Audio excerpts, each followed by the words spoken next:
Hello and welcome.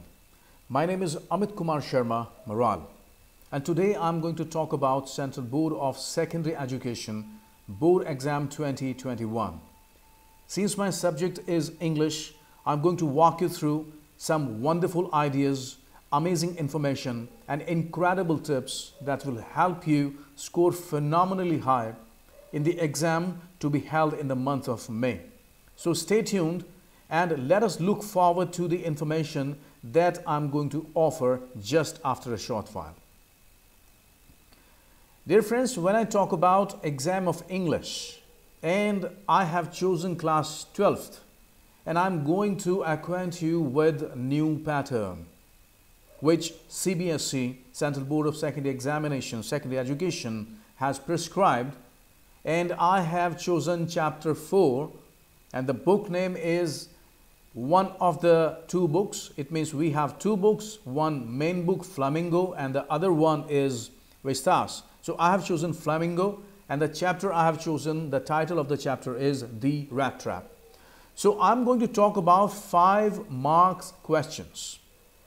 ये जो 5 number का सवाल मैं आपसे 5 नंबर के सवाल कहिए मैं आपसे डिस्कस करने जा रहा हूँ, ये सवाल की जो वेटेज हुआ करती थी वो हुआ करती थी 6 नंबर, 6 मार्क्स हुआ करता था, जिसमें से 1 नंबर को माइनस किया है. It is reduced to 5 marks now, and we are going to have questions on 5 marks, right? So let us move forward and think about the rat trap and what we are going to learn today with me. So stay tuned, watch the video until the end, and do not rush yourself, and whatever you are doing, leave it off and focus on the video until the end. Let's move now. Now what we are going to focus on, what we are going to learn. We are going to learn 3 indispensable skills. 3 skills that are going to set you apart. It will help you understand the question better. It will help you draft the answer much better. देखिए, कोई भी सवाल हम करते हैं तो सबसे पहले हम देखते हैं कि हमारा पहला जो बात होती है, इंपॉर्टेंट बात होती है कि question is always more important than answer. Question is more important than answer. You need to understand the emotion of the question, the drift of the question. आपको उसका सही मीनिंग समझ में होना होगा, आपको जानना होगा इसका इमोशन क्या है, ताकि आप एक अच्छा ड्राफ्ट कर सकें. अब ये ड्राफ्ट क्या होता है, जो मैंने यहाँ वर्ड दिया है ड्राफ्ट, इस ड्राफ्ट का मतलब क्या है? देखिए, ड्राफ्ट का मतलब क्या होता है, अगर आपने क्वेश्चन को समझ लिया तो आपने हाफ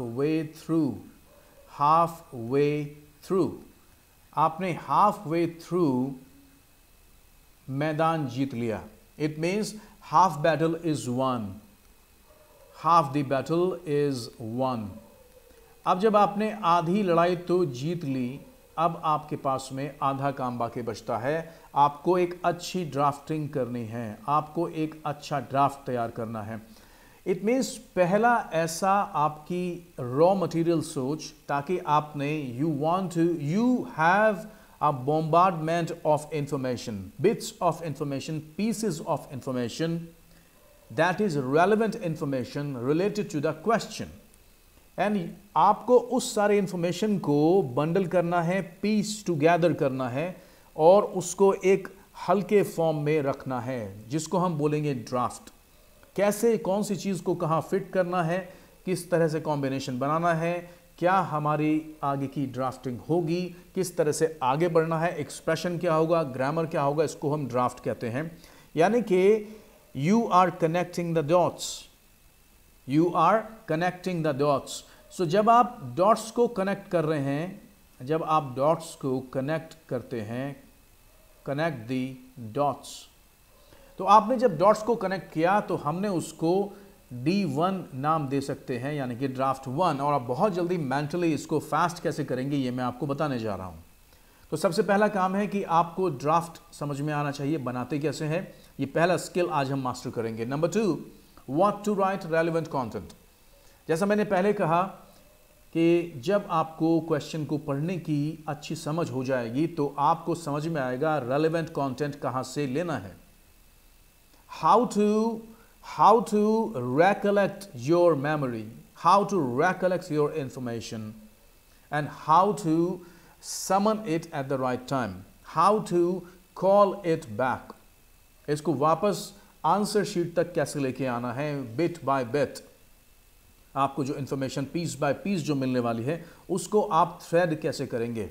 इट मीन्स मैं आपको वो तरीका बताऊंगा कि आपके दिमाग में, आपके माइंड में एक अनइंटरप्टेड सीमलेस थॉट आएंगे, सीमलेस रेंज ऑफ थॉट और कहिए चेन ऑफ थॉट आपके दिमाग में आएगी. It will dawn on you, it will come to you seamlessly without any interruption. तो रेलेवेंट कंटेंट कैसे हम लिखेंगे, किस तरीके से हम इसको ड्राफ्ट करने वाले हैं, इसको हम किस तरीके से फॉर्मेट करने वाले हैं, कहाँ पे कौन सी इंफॉर्मेशन को रखेंगे. नंबर 2 स्किल्स आपके लिए जानना बेहद ज़रूरी है. नंबर 3, अच्छा जो आंसर हम लिखते हैं उसमें वोकैब्युलरी का बहुत बड़ा रोल होता है. It plays a vital role. When I say vital role it means you cannot go without it. आपके जो शब्द होते हैं वो पूरे सेंटेंस के वज़न को संभालते हैं. तो आपके जो शब्द हैं वो पूरे सेंटेंस के वज़न को संभालते हैं. It really bears the burden of the whole sentence and it speaks volume, it speaks great volume about your knowledge. It means जब आप वोकैबुलरी को अच्छा यूज़ करते हैं, उन शब्दों को लाते हैं जिनका एक्सपेंशन बहुत ज़्यादा है, जिनका ग्राउंड बहुत ज़्यादा है, जिनका मतलब बहुत बड़ा होता है, तो आप वोकैबुलरी को जीत लेते हैं. आज मैं इनरिच्ड वोकैबुलरी का यूज़ करूँगा. And you need to be a good listener. You need to give me all ears, right? And then comes structure. यानी कि स्ट्रक्चर के अंदर अगर मैं ये बात करूं कि आपको ग्रामर समझना है तो ग्रामर के ऊपर आपको ध्यान देना ही होगा. स्ट्रक्चर, जब हम सेंटेंसेस की स्टाइल को बदलते हैं, सेंटेंसेस के मूड को चेंज करते हैं, कभी कभी साधारण से सेंटेंस को इनक्रेडिबली एक्स्ट्राऑर्डिनरी हम बना देते हैं अपनी स्टाइल की वजह से, अपने सेंटेंस के स्ट्रक्चर की वजह से. यानी कि जो उसकी एक तरीके से हम ये कहेंगे कि अगर किसी सेंटेंस के अंदर हम लकूनिक हो जाते हैं, यानी कि हम कम शब्दों का इस्तेमाल करके ज़्यादा बड़ा मैसेज भेजते हैं, तो हम सक्सेसफुल हैं. और इसको इंग्लिश की भाषा में कहा गया है ब्रेविटी.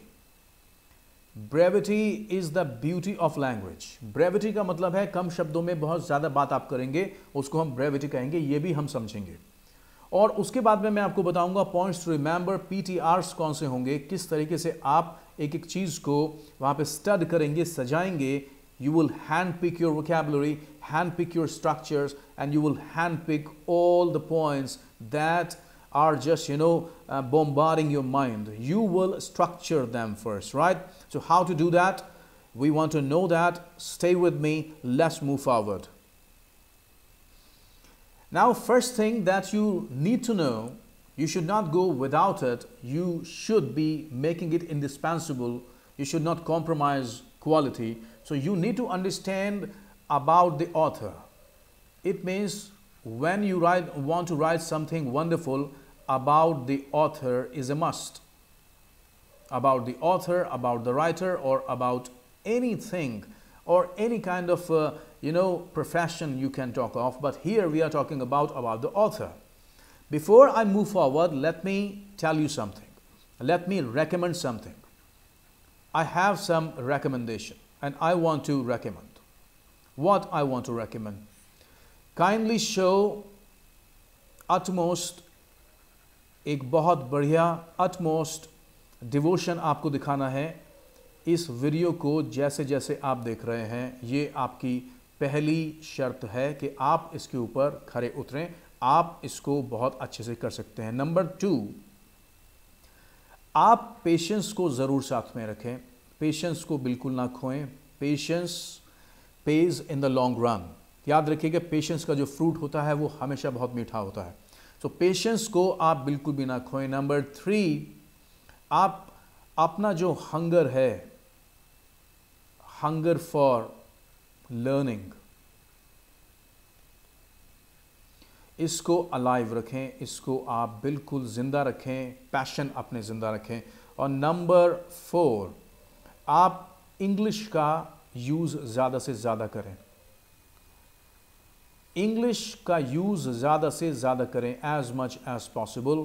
अगर आपने इंग्लिश को अच्छा यहाँ पर काम दिया, एज मच एज पॉसिबल, तो आप बहुत शानदार आंसर्स लिखने जा रहे हैं। ये मैं बात अभी आपको पक्का करके बता रहा हूँ। ये बातें आप कर लीजिए और आप देखेंगे बहुत शानदार आप काम करेंगे यहाँ पर। तो चलिए rat trap about the author के बारे में जानते हैं। देखिए, इसका जो बैकग्राउंड है मैं आपको बता दूं, यूरोप में सेट हुआ है और यूरोप के स्वीडन कंट्री में सेट हुआ है और वहाँ पर इंडस्ट्रियल रेवोल्यूशन चल रहा था और स्वीडन भी उसके अंदर एक रोल अदा कर रहा था। Sweden was going through the phase of industrial revolution and industrial revolution was on the rise. आइए चलते हैं। Selma Lagerlof is the author of rat trap. जब रैट ट्रैप की बात करता हूं तो आपको एकदम से मालूम चल जाता है कि इसके कितने कैरेक्टर्स हैं। सबसे पहला कैरेक्टर कौन हो सकता है? सबसे पहला कैरेक्टर है rat trap seller. Rat trap seller, उसको वैगाबॉन्ड भी कह सकते हैं, उसको रैगामफिन भी कह सकते हैं, उसको ट्रैम्प भी कह सकते हैं, उसको मैंडिकेंट भी कह सकते हैं, उसको बैगर भी कह सकते हैं। बहुत सारे नाम हमने इस चैप्टर में उसको दिए हैं। तो Selma Lagerlof was born in 1858 in Varmland. Sweden में एक जगह है वार्मलैंड, वहाँ वो उनका जन्म हुआ था। In 1909 she became the first woman writer and first Swede to win the Nobel prize for literature. अब आप ये पूछ सकते हैं कि नोबेल प्राइज को जीतने के लिए क्या लोग लिखते हैं, राइटर्स लिखते हैं? No, not at all, no way. No writer in the world writes to win a prize. Every writer in the world undergoes the circumstances, undergoes some trials and tribulations, some sufferings, some hardships, some joys, some sorrows, और अपने इन्हीं सारे emotions को वो paper पे उतारता है। They pour down their emotions on the piece of paper, और तब वो एक नॉवल बनता है, एक आइडिया बनता है जिसको हम पढ़ते हैं। तो नोबेल जीतने के लिए या बुकर जीतने के लिए या कोई और अवार्ड जीतने के लिए कोई लिखता नहीं है। रियलिस्टिक जो एलिमेंट उनके नॉवेल्स में आता है या उनके फिक्शन में आता है या उनके जो रियलिस्टिक उनका कोई भी पीस ऑफ लिटरेचर है उसमें आता है, वर्क ऑफ लिटरेचर है, यही कारण होता है कि वो उन चीज़ों को जीते हैं। They become the part of what they feel, और तब कहीं जाकर वो बहुत खूबसूरत लिख पाते हैं। So the story rat trap is both entertaining and philosophical. ये एंटरटेनिंग स्टोरी भी है और ये फिलोसॉफिकल स्टोरी भी है। ये आपको एंटरटेन करती रहेगी। रैट ट्रैप सेलर आपको बहुत सारे एंटरटेनमेंट देता रहेगा। वो बहुत ही फनी और बहुत ही कॉमिकल एक कैरिकेचर वो करता है अपने अपने पात्र का। उसका जो पात्र है, उसका जो रोल है वो बहुत ही कॉमिकल है। एक तरफ अगर वो सैडनेस में चला जाता है तो आपको एक फन भी देता है। फन एलिमेंट उसमें बहुत सारे हैं, उसके बारे में बात करेंगे। फिलोसॉफिकल टच भी इसमें एलिमेंट इसको दिया गया है। He attaches philosophical touch to his personality and he makes it sure that sometimes he needs to weave his own thoughts, और वो अपनी ही फिलॉसफी, अपनी ही पॉलिसी बनाता है। तो फिलॉसफी के बिना कोई जिंदगी में कोई काम नहीं कर सकता। why we are living, why we are alive, who we are some of the questions that are closely related to philosophy. तो फिलॉसफी इंसान की सोल होती है, मैं यहाँ तक भी कह सकता हूँ। On one hand, on one side, it talks about the economic fallout. तो आइए समझ लेते हैं इकोनॉमिक फॉल आउट क्या होता है। देखिए, इकोनॉमिक्स तो आपको पता है कि इकोनॉमी कहाँ हम समझते हैं। अब इकोनॉमी को समझने के लिए हमको ये देखना होता है कि जब हम इकोनॉमी की बात करते हैं तो हम बहुत सारी चीज़ों को इकोनॉमी के साथ में जोड़ना भी चाहते हैं। अब वो कौन सी चीज़ें हैं जिनको हम इकोनॉमी के साथ में जोड़ सकते हैं? वो क्या चीज़ें हैं जिनको हम इकोनॉमी के साथ में जोड़ सकते हैं? तो इकोनॉमी के साथ में जोड़ने पर अगर हम यहाँ बात करते हैं तो मैं फॉल आउट के बारे में आपको थोड़ा यहाँ पर बता देता हूँ। देखिए, फॉल आउट उसको कहते हैं जब इकोनॉमिक क्राइसिस होता है, इकोनॉमिक क्रंच आ जाता है।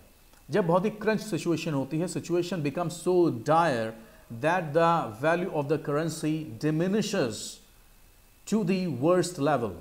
जो मनी की वैल्यू होती है वो बहुत कम हो जाती है और जितने पैसे से हम शुरुआत में बहुत पहले कुछ ज़्यादा खरीद लिया करते थे, अब उसमें हम उतना नहीं करते हैं। तो एक तरह की फॉल आउट सिचुएशन है।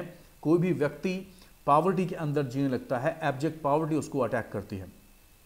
ये क्यों आया economic fall out of industrialisation? क्योंकि स्वीडन के अंदर, यूरोप के अंदर इंडस्ट्रियलाइजेशन बहुत तेजी से फैल रहा था and it was attacking, it was praying the people who were the workers.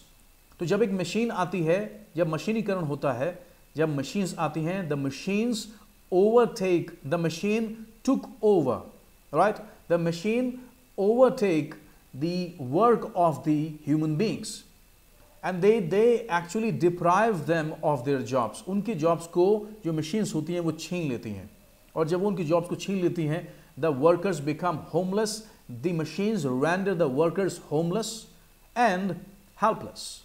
और होमलेस एंड हेल्पलेस पीपल अपने जिंदगी में पैसा नहीं कमा पाते हैं, उनकी जॉब चली जाती है। जॉब चली जाने का क्या दुख होता है, that they feel unable to keep the body and soul together, body and soul together। वो अपने शरीर को अपनी आत्मा के साथ में एक साथ रखने में असफल हो जाते हैं। स्वीडन के अंदर यही काम इस वक्त हुआ जब सेल्मा लेगेलॉफ ने इन सब चीज़ों को डिलिनिएट किया, उनको अपने इस चैप्टर के लिए चुना। So Sweden while on the other it talks about the need of compassion. और जब लोग मटेरियलिस्टिक हो जाते हैं, मटेरियलिज्म के पीछे भागने लगते हैं, उनको मटेरियलिस्टिक प्लेजर ज़्यादा अच्छे लगने लगते हैं, तो उनके अंदर से जो इमोशन होता है, जो कंपैशन होता है, वो ख़त्म हो जाता है। और इंसान को इंसान से जोड़ने के लिए दो चीज़ों का होना बहुत ज़रूरी है, कंपैशन एंड अंडरस्टैंडिंग। कंपैशन और अंडरस्टैंडिंग का जो ब्रिज है, it's really connects one person to the other.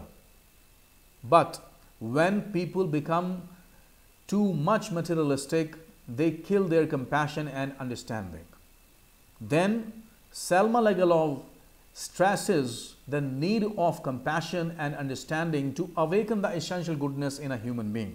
And she says that everybody in the world, everybody under the sun has the element of essential goodness which remains latent due to materialism.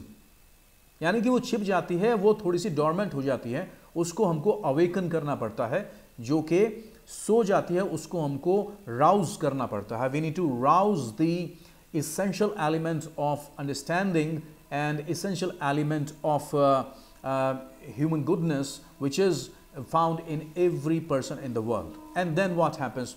तो जब वहाँ पे economic crisis हुआ तो many farm families, वहाँ पे farms थे और माइंस थी, तो वो जितने भी farm families were displaced by the growing industry in Europe during the time of industrial development. और जब इंडस्ट्रियल डेवलपमेंट चल रहा था, फार्म फैमिलीज और माइनर्स की जॉब चली गई, उनको डिस्प्लेस कर दिया गया और वो अपनी इस क्राइसिस को किसी से शेयर भी नहीं कर सके, पैसा नहीं था उनके पास। And some people were reduced to the lives of extreme poverty, और वो उस एब्जेक्ट पॉवर्टी में, ग्राइंडिंग पॉवर्टी में जीने लगे, विच इज अ स्टिग्मा। अगर सारे हम दुखों को दुनिया में काउंट करें तो सबसे वर्स्ट जो एनिमी है इंसान का, वो पॉवर्टी है। And the story rat trap brings out these sweeping changes that took place in Varmland. तो ये सारे चेंजेस जो हुए, रैट ट्रैप हमको इनके बारे में बताता है स्वीडन के अंदर।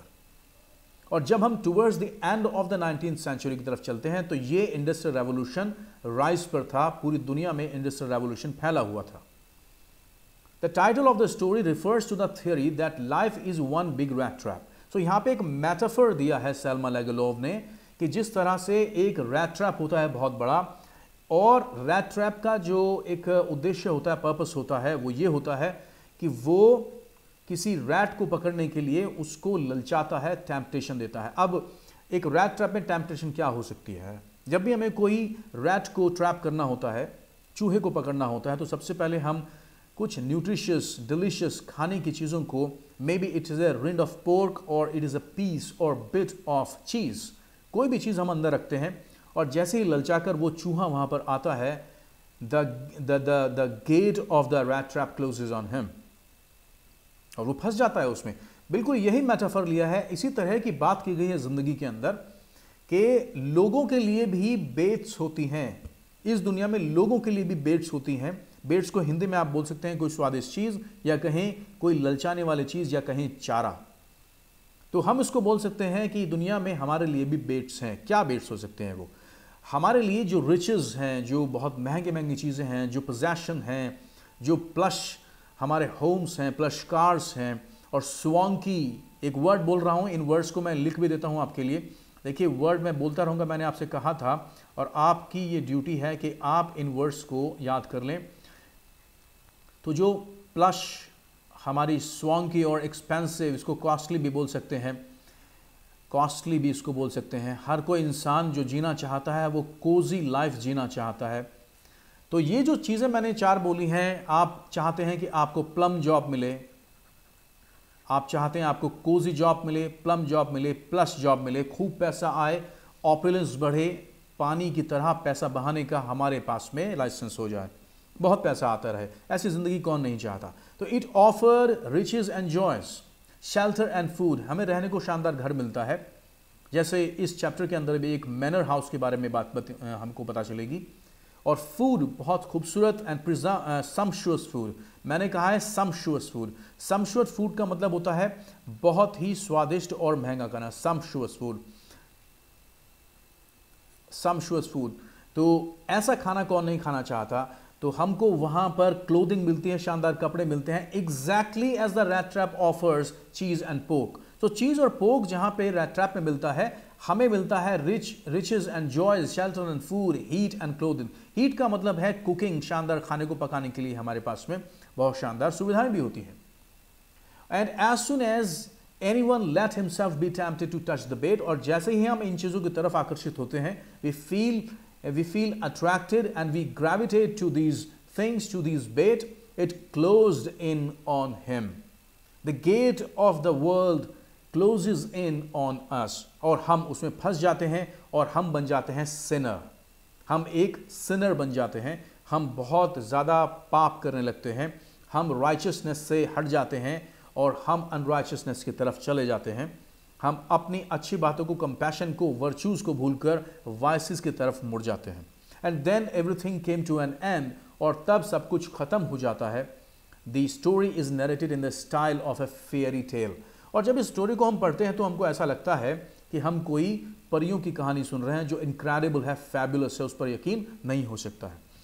तो हमने यहाँ जाना कि रैट ट्रैप और अबाउट द ऑथर में हमारी इंफॉर्मेशन कैसे हमारे काम आगे आएगी। अब हम जानते हैं अबाउट द स्टोरी। स्टोरी के अंदर ऐसी कौन सी चीजें हैं जिनको हम समझ सकते हैं।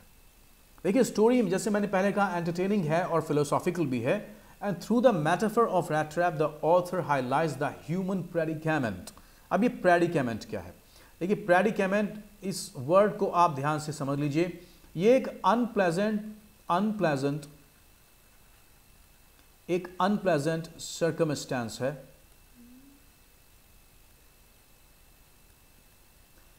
और आप इसको ये समझें कि ये अनअवॉइडेबल है। ये हरेक की ज़िंदगी में अनअवॉइडेबल, ये हरेक की ज़िंदगी में आता है, आप इससे बच नहीं सकते। एक तरह की डिलेमा की सिचुएशन हो जाती है, और आप you lose your power to distinguish between good and bad, और आपकी ज़िंदगी में एक बहुत ही डिस्पैरेजिंग और डिसअपॉइंटमेंट आता है, जिसको प्रेडिकेमेंट कह सकते हैं। And it makes you feel completely embarrassed, ये आपको एम्बैरेसमेंट महसूस कराती है।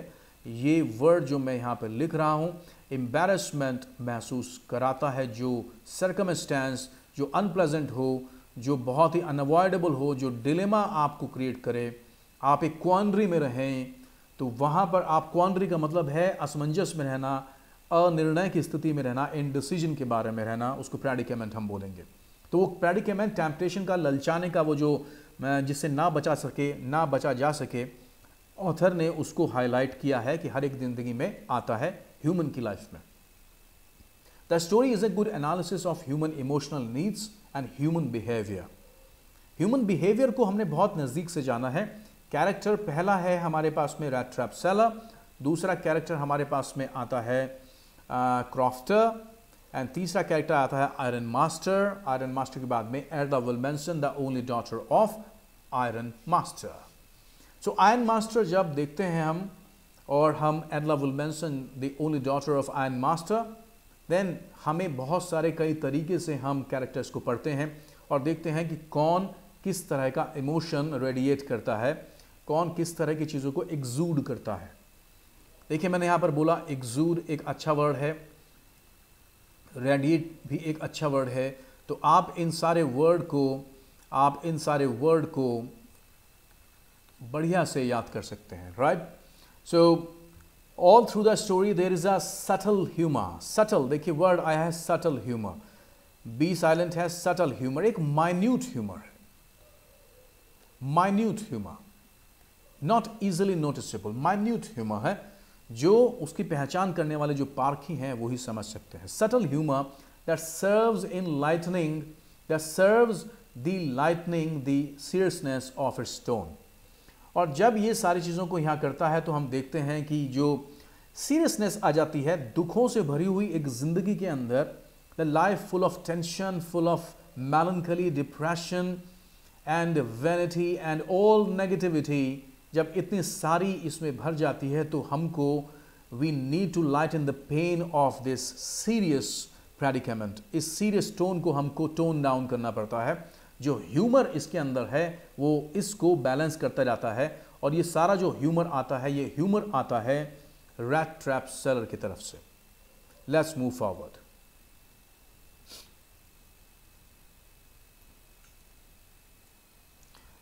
अब इसकी थीम को एक बार यहां समझ लेते हैं। इसकी थीम समझना बेहद ज़रूरी है ताकि हमारा जो ड्राफ्ट है वो हम बहुत अच्छे से बना सकें, अपने शब्दों को चुन सकें।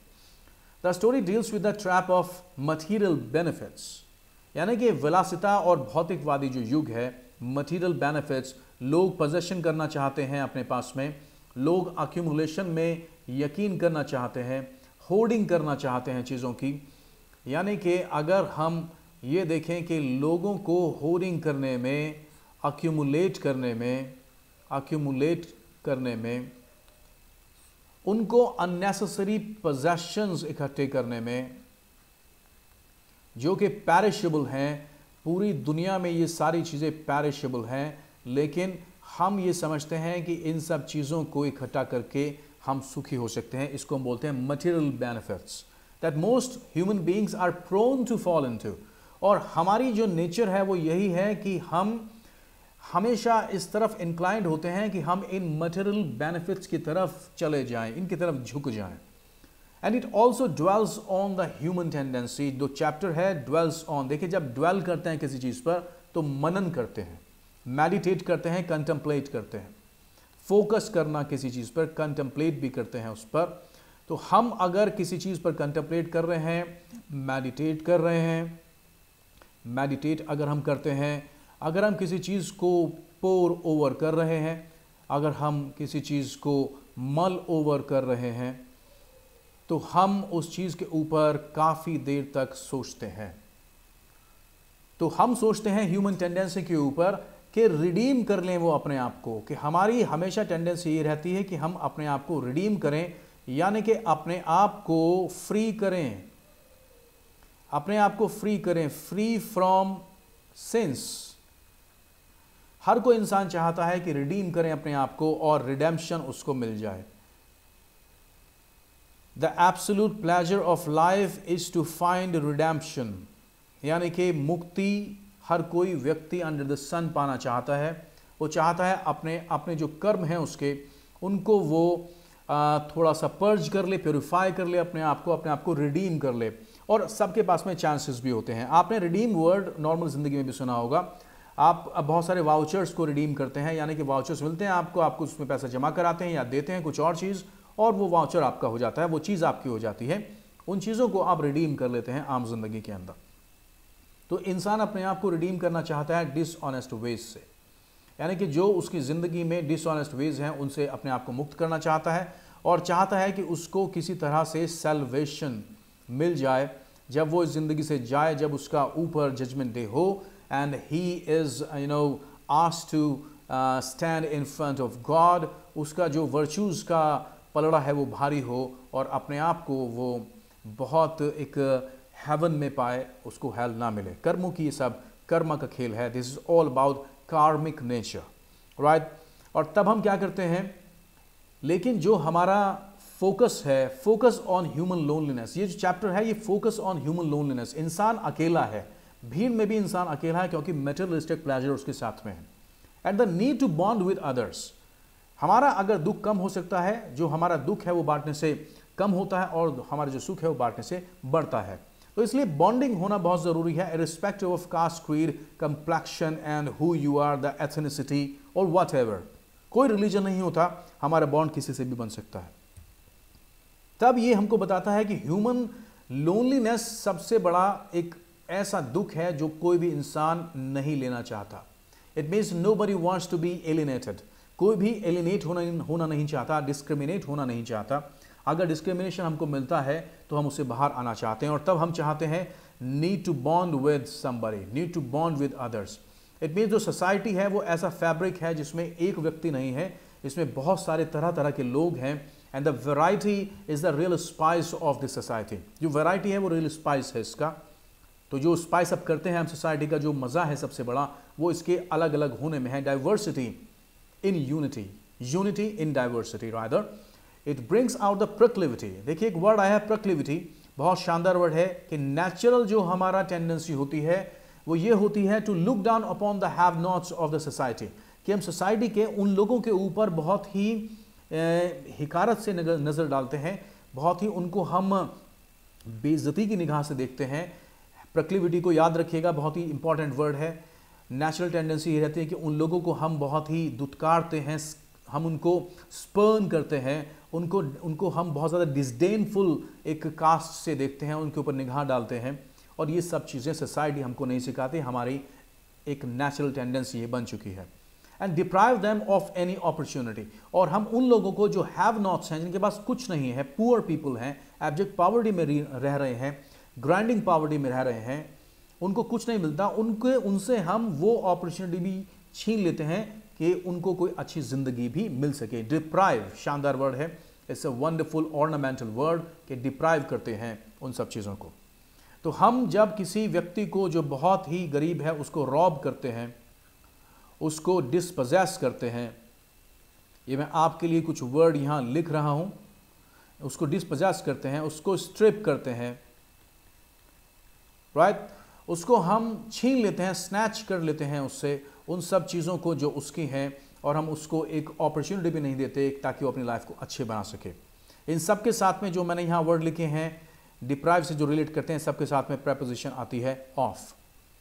और तब however here and there they are stray good souls.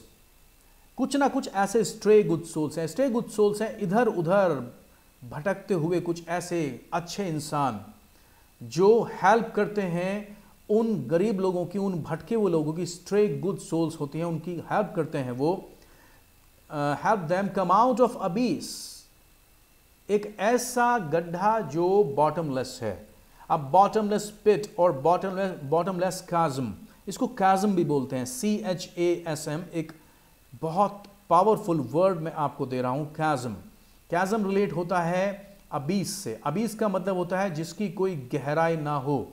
Bottomless काज़म, पिट, और यू कैन से गॉर्ज और क्रेविस, आप इसको कुछ भी समझ सकते हैं।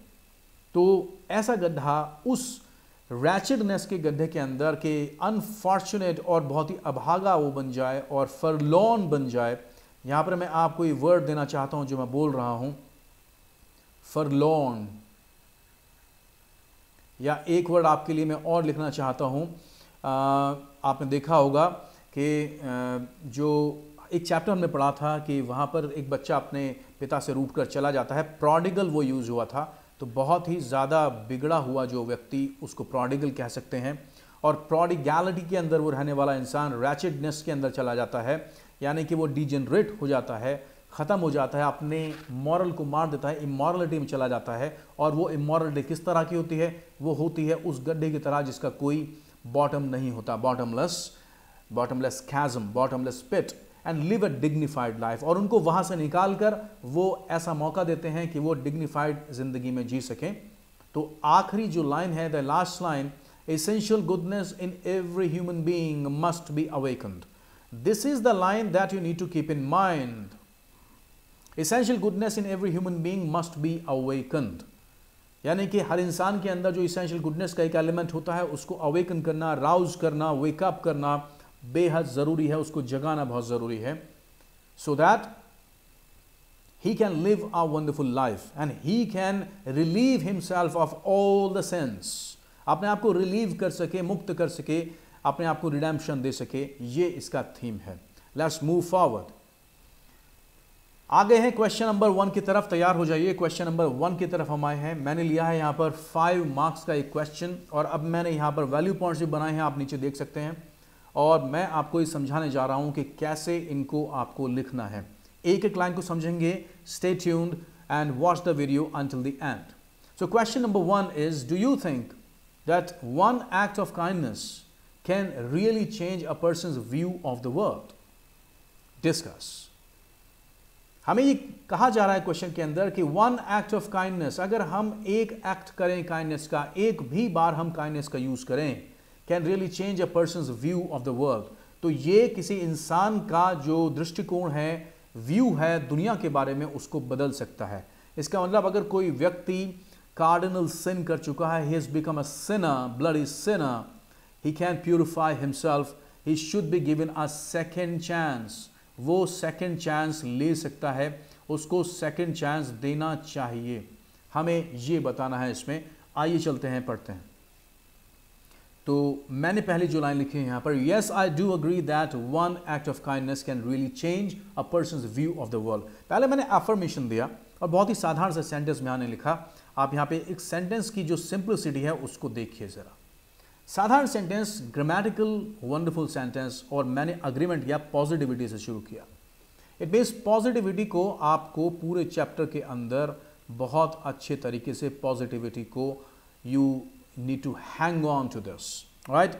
You need to hold on to positivity, because positivity in this chapter, optimism, in this chapter optimism को हम इसका दामन बिल्कुल नहीं छोड़ेंगे, ऑप्टिमिज्म को हम पकड़े रहेंगे। This has been exemplified. Look at the word exemplify. तो हम exemplify जब यहां बोल रहे हैं तो exemplify का यहां सीधा सा मतलब है be the example of something.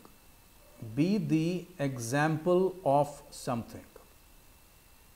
Something को STH लिख रहा हूं, इसको समझ लीजिएगा। STH माने something है यहां पर।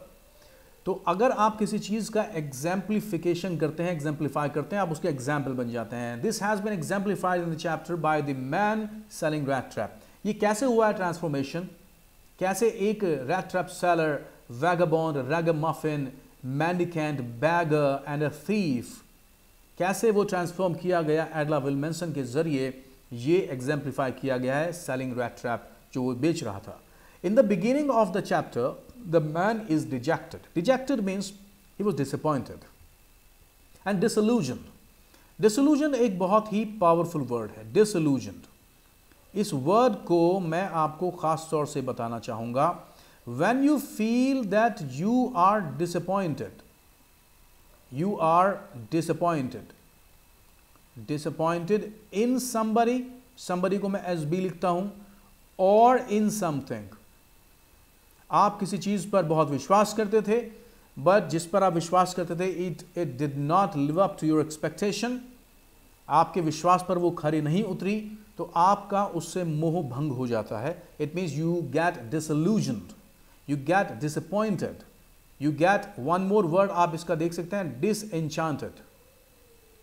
डिसएन्चांटेड, तो आप उससे डिसएन्चांटेड हो जाते हैं। और प्रेपोजिशन जो इनके बाद में आती है वो आती है विद। तो यहां पर भी डिसइल्यूजन्ड वो हो गया, डिजेक्टेड था, डिसइल्यूजन्ड था, अपनी जिंदगी को जो जी रहा था उससे उसका मोह भंग हो गया था, उसका विश्वास लोगों से उठ चुका था, because he could not live a contented life. देखिए ये कंटेंटेड लाइफ है, कॉन्टेंटेड नहीं है, कंटेंटेड लाइफ, एक संतोष की जिंदगी, एक सब्र की जिंदगी, कि मैंने कुछ हासिल किया, संतोष मिला, मुझे सेटिस्फैक्शन मिला। He could not live a contented life in spite of his doing work to make his living.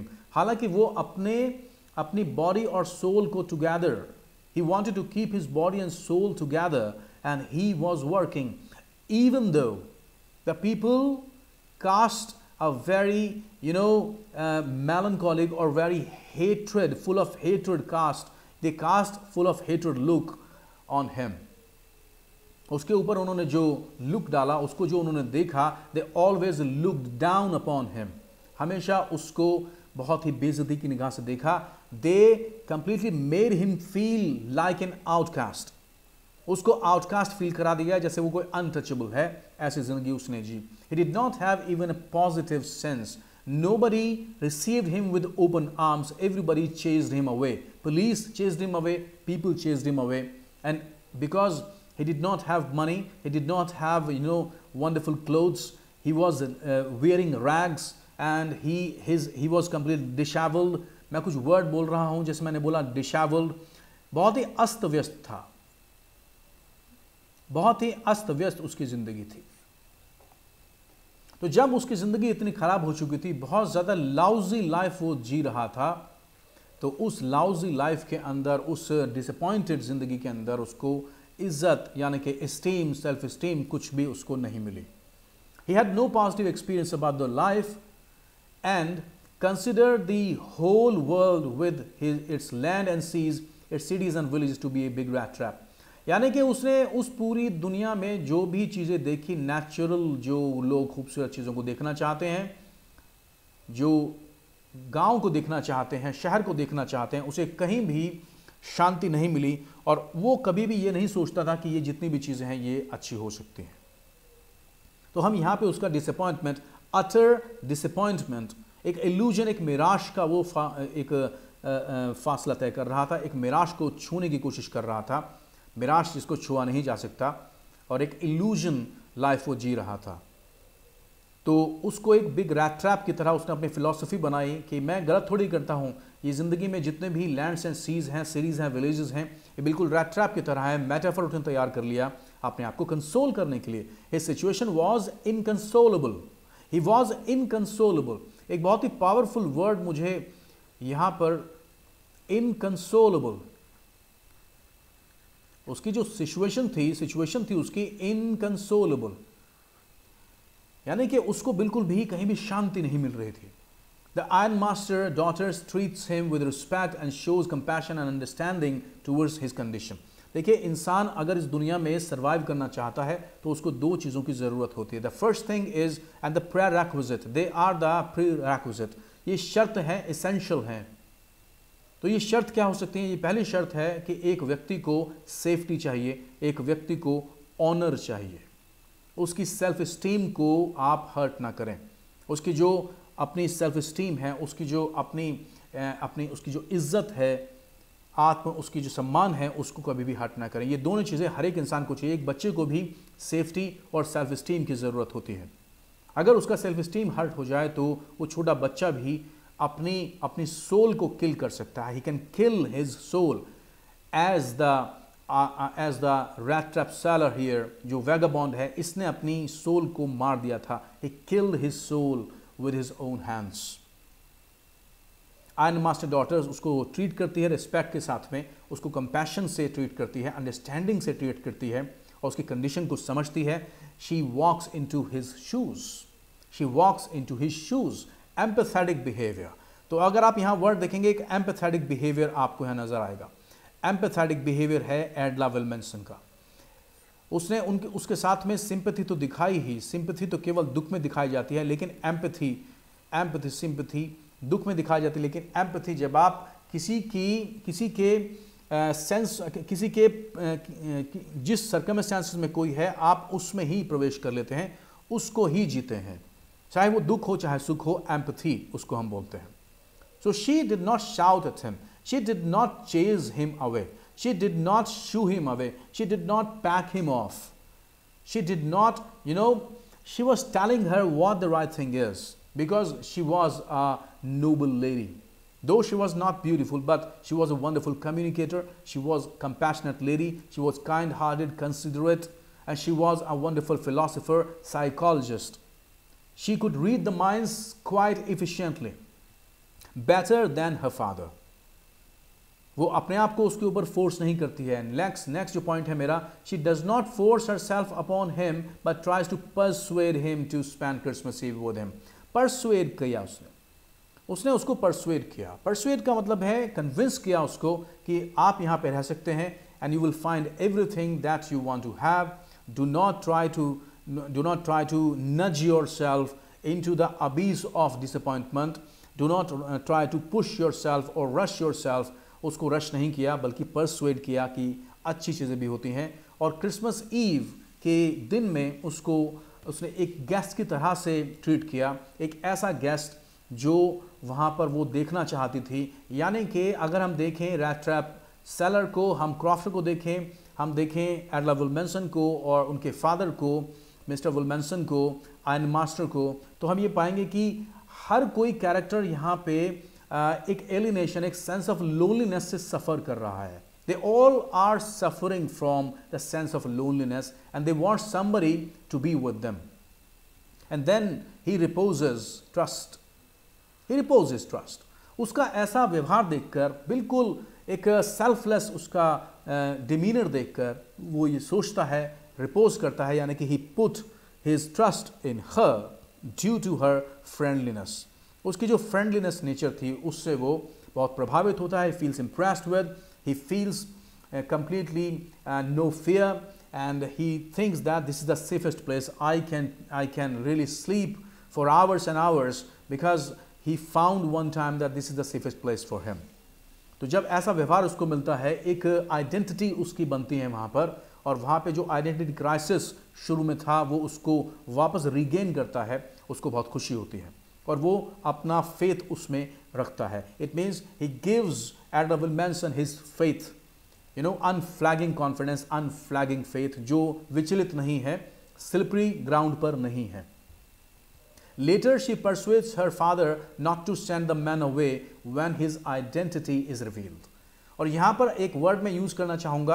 आपको मालूम है जब फादर, एडला विलमेंसन के फादर आयन मास्टर ये जान लेते हैं कि वो उनका old regimental friend Nils Olof, captain von Stahle नहीं है, तो वो शेरिफ को बुलाना चाहते हैं. लेकिन एडला विलमेंसन इंटरसीड्स, शी इंटरसीड्स, यानी कि अगर आप इंटरसीड करते हैं तो आप किसी के पक्ष में खड़े हो जाते हैं और आप दो पार्टीज के बीच में आर्बिट्रेट करते हैं किसी मसले को, आप दोनों को रेकनसाइल कराते हैं. एक वर्ड और भी आपका मैं लिख देता हूं, रेकनसाइल करवाते हैं.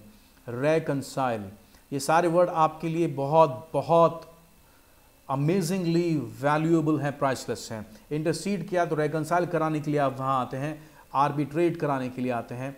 आर्बिट्रेट, इस वर्ड को भी मैं लिख देता हूँ, आर्बिट्रेट कराने के लिए वो वहाँ पे आते हैं, मामला सुलझाने के लिए. वो आती है, अपने पिता से कहती है, no please do not stand him away because it is Christmas. तो वो जो दोनों लोग थे वो एक अच्छे समैरिटन थे, एक अच्छे समैरिटन, वो बहुत अच्छे समैरिटन थे. यानी कि वो एक एल्ट्रुइस्ट थे जो लोगों की मदद करते थे और लोगों की मदद करने पर उनको अच्छा लगता था. वो राइचसनेस के साथ में, धर्म के साथ में खड़े रहते थे और लोगों की मदद सेल्फ के बिना करते थे. वो लोगों को हम समैरिटन कहते हैं. She also tells him that he is welcome again next year if he wishes so. और वो यहाँ तक इस बात को बोलती है कि वो आ सकता है अगर उसको अगली बार भी आना है. He is most welcome.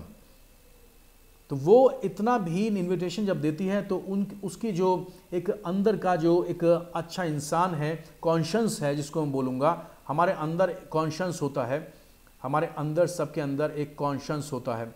और कॉन्शियस यानी ज़मीर होता है जो सही और गलत के बारे में हमको जानकारी देता है. इसी तरीके से उसको भी कॉन्शियस उसका पुकारने लगा और वो रिफॉर्म की तरफ चल पड़ा. This brings about a change in the man and he is reformed. और वो रिफॉर्म्ड हो जाता है. और इस तरीके से छोटे छोटे वैल्यू पॉइंट्स को लेकर हम पूरा एक 5 मार्क्स क्वेश्चन को सक्सेसफुली हम यहाँ कर रहे हैं. आपने देखा और आप इनको नोट करते चलिए, एक क्वेश्चन हमारा यहाँ तैयार हो जाता है. आइए चलते हैं क्वेश्चन नंबर 2 की तरफ. क्वेश्चन नंबर 2 में आप देखेंगे कि हमारा थोड़ा सा हम अलग चीज़ों को लेकर चल रहे हैं. और क्वेश्चन नंबर 2 कुछ इस तरह से हमने यहाँ पर लिया है कि इसकी नेचर थोड़ी सी अलग होगी. Let's read that. The story rat trap focuses on human loneliness. यानी कि ये फोकस करती है इंसान के अकेलेपन के ऊपर कि दुनिया में सारे इंसान बॉन्डिंग की तरफ ज़रूर जाना चाहते हैं. फोकस करती है उस पर. And the need to bond with others. और जब हम बॉन्ड करते हैं तो हम दूसरों के दुखों को, एक ब्रिज हमारे बीच में बन जाता है और हम अपनी ज़िंदगी को बहुत ही अच्छे से जीने लगते हैं. इसके ऊपर हमको कॉमेंट करना है और कमेंट ये करना है कि क्या फोकस करती है, क्या बॉन्ड ज़रूरी है. आइए पहला हम लाइन को पढ़ते हैं। The theme of loneliness runs through out the story. जैसे मैंने पहले कहा कि हमारे जितने भी कैरेक्टर्स हैं, they are found to be loners, they are found to be living a life of loneliness. They are playing a role of kind of a wanderer. अकेले लोग हैं वो, और वो अकेलेपन को एक recluse आइडिया उनके पास में, reclusive लाइफ उनकी बहुत हो गई है। उनकी लाइफ बहुत ज़्यादा reclusive हो गई है और अपनी लाइफ को reclusive बना के वो एक seclusion में चले गए हैं। इन दोनों वर्ड को ध्यान से सुन लीजिए। seclusion में चले गए हैं। कुछ लोगों को आदत हो जाती है कि वो एकांतवास में रहते हैं, लोगों से मिलना जुलना बंद कर देते हैं और वो आउटगोइंग जो हमारी नेचर होती है, आउटगोइंग जो नेचर होती है, उसको वो ख़त्म कर लेते हैं। ऐसा ख़ास तौर पे इंट्रोवर्ट लोग जो थोड़ा अपने अंदर रहते हैं, उनके साथ में ये देखा जाता है। और जब हम इन सब चीज़ों को देखते हैं तो हम इन सब चीज़ों को समझते भी हैं। तो आउटगोइंग जो हमारी एक नेचर है, टेंडेंसी है, हम उन चीज़ों को ध्यान से समझते भी हैं। सेकेंड जो हमारा वैल्यू पॉइंट है, all the characters suffer from loneliness and seek redemption. हर एक व्यक्ति रिडेम्पशन के पीछे भाग रहा है, मुक्ति चाहिए सबको, और इस लोनलीनेस से रिडेम्पशन चाहते हैं, मुक्ति चाहते हैं। मैंने उसके पीछे सिनोनिम्स आपको दिए हैं। The protagonist himself feels lonely. जो प्रोटैगनिस्ट है यानी कि मेन कैरेक्टर, मेन लीड जो है, कैरेक्टर्स भी इसको बोल सकते हैं, कैरेक्टर जो मेन कैरेक्टर है, rat trap seller, the protagonist himself feels lonely. He has always met sour faces, यानी कि अनप्लेजेंट फेसेस, बिटर फेसेस।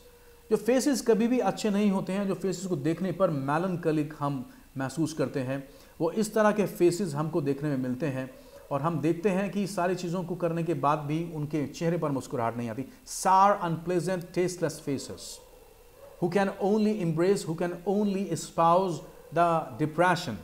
उनको देखकर हमको ऐसा लगता है कि उनके फ्यूनरल फेसेस हमको भी ऐसा ही महसूस कराएंगे। सार faces, it means everybody whose door he knocked at, that trap seller, he did not receive him with open arms, with respect, honor, and self-esteem.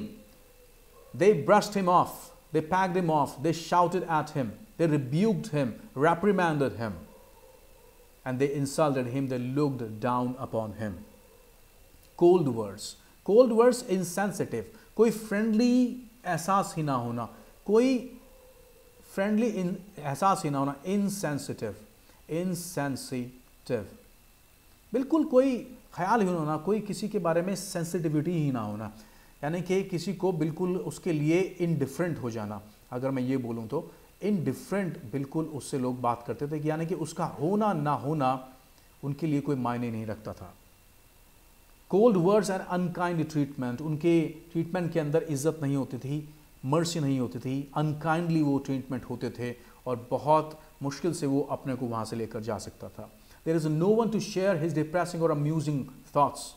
जब वो गुस्सा होता था बहुत ज़्यादा तो वो अपना मेटाफर निकालता था। मेटाफर का मतलब है ये दुनिया एक रैट ट्रैप है, जैसे पोर्क और चीज़ के टुकड़े चूहे को पकड़ने के लिए होते हैं। दुनिया में जितनी भी रिचेस हैं, जितनी भी कार्स हैं, लग्जरीज हैं, कोजी एलिमेंट्स है, मनी है, whatever you can think of, plum plush and cosy environment, खूबसूरत जो जगह है, ये समंदर है, ये नदियां हैं, what ever you can think of which is the creation of God and which is something which you like and love. जब वो उनके बारे में सोचता था तो वो उनको बेट समझता था। जैसे पोर्क और चीज़ बेट है, ऐसे ही ये सारी जो लग्जरीज हैं हमारी लाइफ में, ये बेट हैं। हम इनकी तरफ खींचे चले आते हैं, ये हमारे पास नहीं होती हैं, जिसके पास होती हैं उससे छीनना चाहते हैं, हम एक सिनर बन जाते हैं। उसकी डिप्रेसिंग और फिलोसॉफिकल आइडियाज़ को कोई शेयर ही नहीं करना चाहता था। वो अपने को कंसोल करता था। एक बात कहें तो अपने को वो कहीं ना कहीं एक तरीके से उस बात को वो जस्टिफाई भी करता था कि मैं कुछ गलत नहीं कर रहा हूँ। वो चोरियाँ करने लगा था तो वो अपनी चोरियों को भी जस्टिफाई करने लगा था। Is always chased away by the police, by the people, और लोगों ने हमेशा उसका पीछा किया। पीपल उसको जो कंसिडर करते थे, they never considered him to be a good man, to be a good soul. They always considered him to be a thief, to be a vagabond, to be a ragamuffin, to be a tramp, to be a mendicant, to be a beggar. तो वो जो उसकी स्थिति थी, mental status था उसका, it was really, really worse. वो बहुत ज़्यादा ख़राब था. It was so depressing that people would not like to be in that state of affairs. The old man crofter yearns for, yearns माने होता है इच्छा करना. जब हम किसी चीज़ की बहुत ज़्यादा इच्छा करते हैं, किसी चीज़ की डिज़ायर करते हैं बहुत ज़्यादा, किसी चीज़ को बहुत ज़्यादा चाहते हैं, एक वर्ड मैं आपको दे रहा हूँ covet, तो हम उसका मतलब कहते हैं yearns for company in absence of a wife or children. Crofter का कोई बच्चा नहीं था, पत्नी नहीं थी, तो उसने उसको बहुत ही इज्जत के साथ में अपने घर के अंदर बुलाया, उसको खाने के लिए पॉरिज दिया और स्मोक करने के लिए टबैको दिया, और उसके साथ में उसने ताश का कोई गेम भी खेला. और उसने यहाँ तक उसके ऊपर अपने कॉन्फिडेंस को दिखाया कि अपने जो कमाई हुई अपनी जो क्रीमरी से, जो अपनी गाय उसके पास में थी, जो पैसा कमाता था, उसकी क्रीमरी को बेचकर उसने वो पैसा भी उसको दिखा दिया. लेकिन वो नहीं जानता था कि रैट ट्रैप सेलर अभी भी वो प्योरीफाइड नहीं था, पर्ज्ड नहीं था, वो रिडेम्पशन नहीं ले पाया था. Similarly the iron master and his daughter to miss company which knows. देखिए, अगर कोई चीज़ नॉ कर रही है तो ये इसका मतलब होता है बाइट और निबल. छोटे छोटे टुकड़ों में जब आप अपने रोटी के टुकड़ों को छोटा छोटा तोड़ते हैं और खाते हैं, उसको निबल कहते हैं. राइट? इसका एक सिनोनिम ये भी हो सकता है नैश, यानी कि गुस्से में अपने दांतों को पीसना नैश कहलाता है. तो ये जो उसकी कंपनी थी, जो उनके हार्ट को Nash all the more on the occasion of Christmas, वो चाहते थे कि क्रिसमस के दिन दौरान ये रहे, वो भी उसकी कंपनी को मिस कर रहे थे, क्योंकि वो क्रिसमस से चला गया था, वो देकर चला गया था. और क्रिसमस पर उन्होंने उसको रखा तो उसको खूब अच्छे से खिलाया, उसको फीड किया, अच्छे कपड़े दिए, उसको नहलाया धुलाया, उसको बेद किया, शेव किया. And he was converted, he was transformed into a handsome personality, handsome guy. लेकिन उनको दुख था, उनके माइंड में कहीं ना कहीं चीज़ नॉ कर रही थी, ये चीज़ उनको कचोट रही थी कि all the more on occasion of Christmas, Christmas के दिन वो उसके बारे में और सोच रहे थे, उसकी एब्सेंस को फील कर रहे थे. And the crofter and the iron master, जब वो अपनी प्रार्थना के लिए गए थे तो आप जानते हैं कि उनकी एब्सेंस में वो वहाँ से चला गया था. The crofter and the iron master play host to peddler to kill their loneliness. और जो दोनों थे, आयरन मास्टर एंड क्रॉफ्टर, अपनी लोनलीनेस को ख़त्म करने के लिए उन्होंने पैडलर को बहुत ही इज्जत से, they welcomed him to their house and they reposed their trust in them, which was broken by Rat Trap Seller, who was not purified by that time. All of them have a strong desire of bonding, और strong desire of bonding उन सब में ही थी, सारे characters के अंदर एक दूसरे के साथ में जुड़ने की जो एक चेष्टा थी. They really have a strong bid to get connected to the people, because they were living a lonely life, alienated life. I would not say alienated life, but lonely life. Bonding gives joy to the crofter. Bonding से crofter को एक खुशी मिली, iron master को भी एक बहुत अच्छा एहसास हुआ कि उन्होंने किसी व्यक्ति को ट्रांसफॉर्म कर दिया है, ट्रांसम्यूट कर दिया है, ट्रांसम्यूट कर दिया है. देखिए, ट्रांसम्यूट बहुत अच्छा वर्ड है, ट्रांसफॉर्म बहुत अच्छा वर्ड है. एक और वर्ड मैं आपको देना चाहता हूँ, ट्रांसमोग्रीफाई. इन वर्ड को आप यूज़ कीजिए और शानदार नंबर लीजिए. हम क्या करते हैं, हम टीचर्स क्या करते हैं, हम कोशिश करते हैं कि हम ट्रांसम्यूट करें मंडेन को, मंडेन यानी कि आसान चीज़ों को, आसान नहीं कहूँगा, साधारण चीज़ों को हम मैजिकल चीज़ों में बदल दें. We try to transmute magical जो चीज़ हैं उनमें बदल दें. We try to transmute the mundane into magical. आप भी ऐसा कर सकते हैं. Bonding gives all of them joy, iron master and his daughter. And हमारा आखिरी वैल्यू पॉइंट है, at the end bonding transform the tramp and awakens the goodness of the heart. उसको एक कैप्टन की स्टेटस तक एडला विल्मसन ने रेस किया था. He was elevated. And then he thought that how can I break the integrity, how can I break the faith that these people have reposed in me. He could not do that. His conscience was knocking at his door, knocking at his door of mind. He had a tussle, he had a conflict. Conflict between heart and mind, और उसका जो heart था वो जीत गया। हमें अच्छा रास्ता जो दिखाता है, कॉन्शियस हमारा जो होता है वो हमारे दिल की तरफ होता है, और हम अपने दिल की बात सुनते हैं। इसलिए ऑलवेज कहा गया है लिसन टू योर हार्ट, और उसको ट्रांसफॉर्म किया एडला विल्मनसन ने। Goodness of his heart was awaken and he got transmuted from being a rat trap, a vagabond, into a noble person who was elevated, whose soul was elevated to the status of Captain von Stoll। 30 kroners उसने वापस दिए, और story वहाँ पर बहुत ही एक comedy की तरह, एक उसका जो अंत हुआ है बहुत ही हैप्पी एंडिंग की तरफ हम जाते हैं। एक शानदार यूनिवर्सल यहाँ पर जो थॉट है, जो अपील है, वो हमको यहाँ दिखाई देती है। कोई भी आपका यहाँ पर जवाब हो, कोई भी आपका यहाँ प्रश्न हो, क्वेश्चन हो, डाउट हो, कोई भी आपका मिसगिविंग हो, एप्रीहेंशन हो, आप मुझे ज़रूर बताएं। कमेंट ज़रूर करें कि आप इसको कितने अच्छे से समझ पाए और कितना अच्छा आपको ये देखकर लगा कि आसानी से हम अपने आंसर लिख सकते हैं। I wish you a grand luck, और मैं चाहता हूँ कि आप लगातार मुझसे जुड़ते रहें। आपको जो भी बात अच्छी लगी हो वो भी बताएँ, और जो भी बात आपको जानना है वो भी मुझे बताएं। अपने दोस्तों से शेयर करें, सब्सक्राइब करें, और इस सीखने सिखाने के इस माहौल को दिन दूनी रात चौगुनी तरक्की दें। गुड लक टू यू, और मैं आपको लेकर चलता हूं कि आप हमेशा enjoy learning all the time, never feel alienated, never feel alone। Amit Kumar Sharma is going to guide you through your journey of success wherever, whenever you would like me to be with you. You will feel my presence and you will feel my absence. Even in my absence, you will feel my presence with you. Good luck to you, and thank you for watching.